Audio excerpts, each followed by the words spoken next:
আপনার যেদিনকে আপনার পার্টির অ্যানাউন্সমেন্ট হচ্ছে তার উত্তরে শুভেন্দুবাবু বলেছেন বিধানসভায় দাঁড়িয়ে যে আমি বলেছি যে তৃণমূল কংগ্রেস থেকে কোনো মুসলিম বিধায়ক গেলে তাদেরকে চ্যাংদোলা করে বার করে দেবো বিধানসভা থেকে। আপনার কেন গায়ে লাগছে? আপনি বলুন তো, আপনার কেন গায়ে লেগেছে? আপনি কেন বলছিলেন? না, আমি ওটা আমার কমিউনিটির লোককে বলেছিলাম। তৃণমূল কংগ্রেস পরে একজন আইএস অফিসারকে চড় মেরে 81 দিন জেল খেটেছি।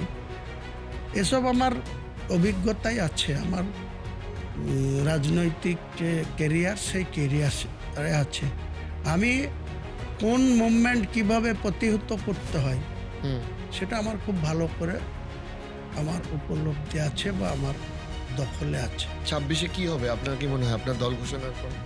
বললাম তো, 26-এ কোনো দল গরিষ্ঠতা পাবে না। আমি আজকের দিনে বলে যাচ্ছি অন ক্যামেরায়, আপনি লোড করে রাখেন।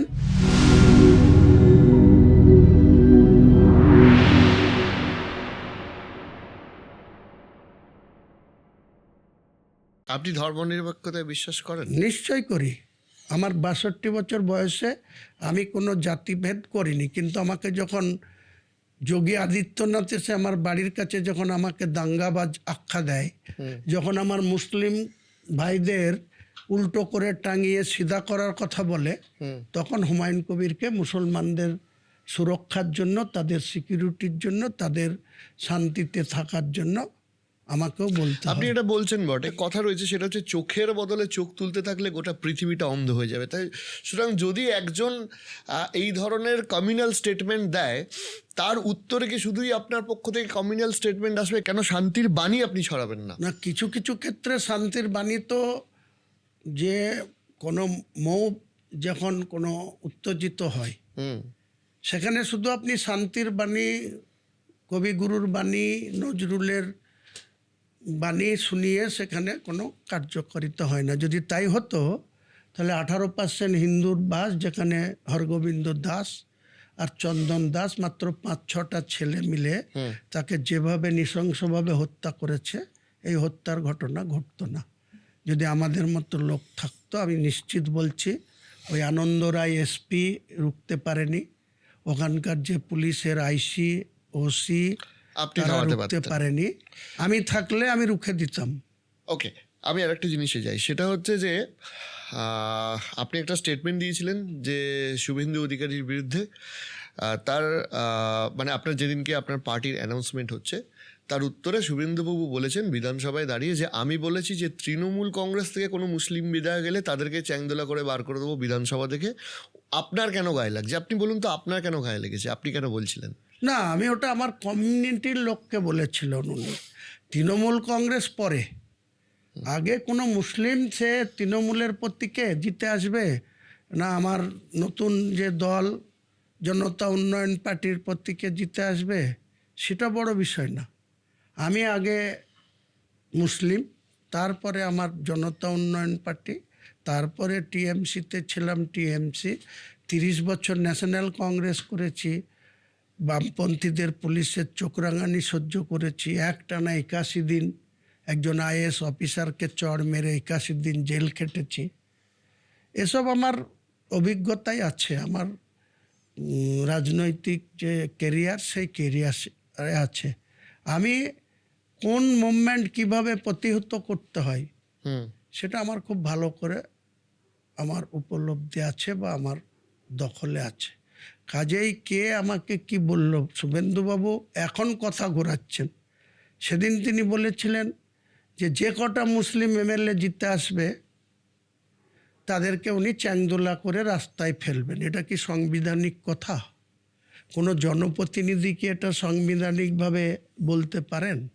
আমিও বলতে পারি না, উনিও বলতে পারেন না। উনি যদি ঠিক বলে থাকেন তাহলে আমিও ঠিক বলেছি। আপনি সামনের যে ভোটটা আসছে, মূলত আপনার মূল প্রতিদ্বন্দ্বী কে, তৃণমূল নাকি বিজেপি? কার বিরুদ্ধে বেশি লড়বেন? আমার দুজনেই আমার সমকক্ষ প্রতিদ্বন্দ্বী। আমি আজকের দিনে নির্বাচনের ময়দানে আমার যে পার্টি, সেই পার্টির মূল লক্ষ্য হবে যারা ক্ষমতা ধরে বসে আছে 14 বছর ধরে, লুটের রাজনীতি করছে, অস্বচ্ছতায় ভরে গিয়েছে, দুর্নীতিতে ভরে গিয়েছে, ভোটও নিচ্ছে, টাকাও লুটছে, এইসবের বিরুদ্ধে।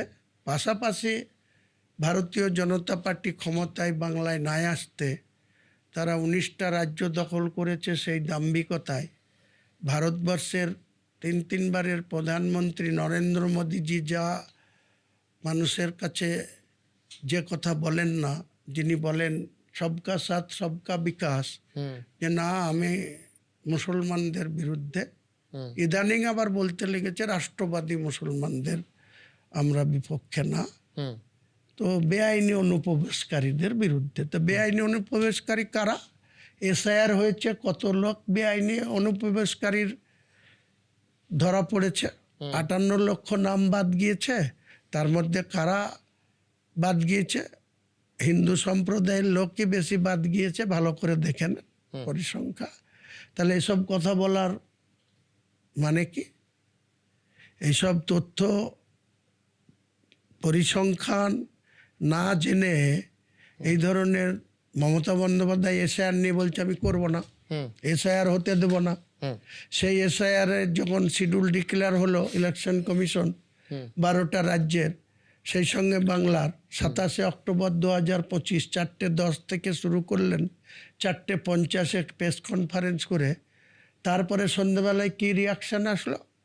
যে আমরা এসআইআর করব না। কিন্তু ইলেকশন কমিশন 4 নভেম্বর থেকে তাদের যে শিডিউল, সেই শিডিউল অনুযায়ী ডিক্লেয়ার করার পর চিফ সেক্রেটারির মাধ্যমে, সিওর মাধ্যমে কোথাকার রাজ্যের কর্মচারীরা এসআইআরের কাজ শুরু করেছিল, ভিএলই কারা হয়েছিল, ব্লক লেভেল অফিসার কারা হয়েছিল, ভিএলই 2 কোন রাজনৈতিক দলের লোকরা বেশি করে বুথে বুথে দিয়েছিল, এই টিএমসি। আর এই রাজ্য সরকারের কর্মচারীরা কেউ স্কুল শিক্ষক, কেউ আইসিডিএস এর কর্মী, কেউ পঞ্চায়েত কর্মী, তারা তো 4 নভেম্বর থেকেই শুরু করলো। তাহলে এই এসআইআর করব না, এসআইআর এর পিছনে অন্য কিছু লুকিয়ে আছে, এই মিথ্যাচার করা, এই চমকানো, মুসলিম জনতাকে ভয় দেখানো। শুভেন্দু ভয় দেখাচ্ছে, পাশাপাশি মমতা ব্যানার্জি ভয় দেখাচ্ছে, তোমাদেরকে এসব বাংলাদেশে পাঠিয়ে দেওয়া হবে, তোমাদের 1.5 কোটি নাম বাদ যাবে, তোমাদের এই হবে ওই হবে, তাই হবে। কটা নাম বাদ গিয়েছে?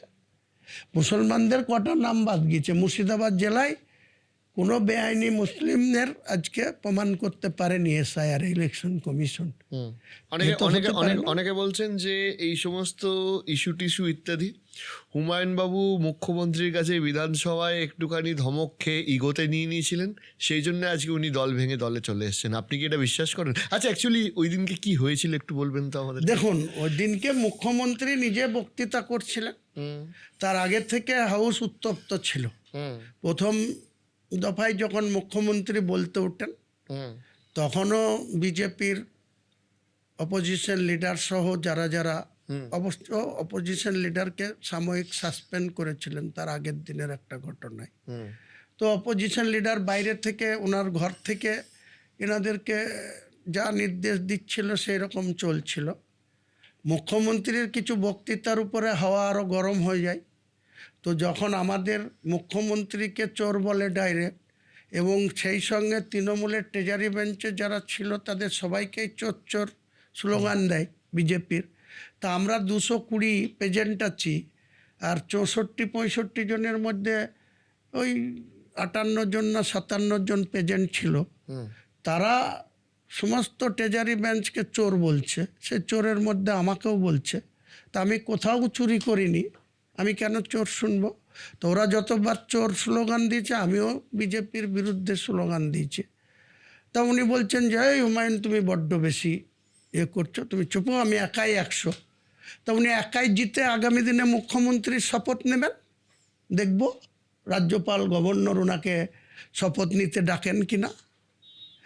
এমএলএদের ভোটে তুমি দলনেতা হবা, পরিষদীয় নেত্রী হবা, আর তুমি সেই মেম্বারদের বলবো আমি একাই 100, তোমাদের কারো দরকার নাই।